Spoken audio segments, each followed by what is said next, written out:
vous écoutez RTL. Terre d'innovation, Virginie Garin. Et des cantines scolaires où il n'y a plus du tout de gaspillage alimentaire, où les enfants finissent leurs assiettes, eh bien ça existe. Bonjour Virginie. Bonjour Stéphane, bonjour à tous. Elles sont gérées par une PME innovante qui est installée à Lyon. Elle s'appelle 1001 Repas et d'ailleurs Virginie, elle a remporté hier le prix Entreprise et Environnement décerné par le ministère de l'écologie. Voilà, alors ce sont des cantines zéro gaspille. Il y en a 33 en France, de l'école primaire au lycée.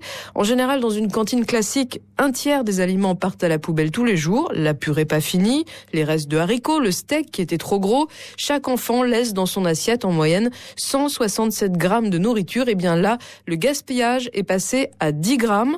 Comment ? Les enfants se servent eux-mêmes selon leur appétit. Donc il n'y a plus de portions imposées, ni de self linéaire où chacun fait la queue avec son plateau. Là, le restaurant est organisé en buffet, un pour les entrées, un autre pour les plats chauds, et chacun prend ce qu'il veut, avec la consigne de tout manger. Les employés du restaurant l'expliquent aux enfants et ça marche. Le message passe d'ailleurs beaucoup plus vite qu'auprès des adultes, car 1001 Repas gère aussi des restaurants d'entreprise et donc a pu comparer. Alors si les cantines zéro gaspille fonctionnent, c'est aussi parce que la qualité des plats est meilleure. Les fournisseurs sont locaux, les matières premières sont un peu plus chères, mais le coût est compensé par l'économie réalisée en supprimant le gaspillage. Et puis autre innovation, le plateau a été supprimé. Le plateau dans une cantine, c'est 40% de la vaisselle, donc des dépenses d'eau et d'électricité. Là, chacun se sert avec son assiette à la main.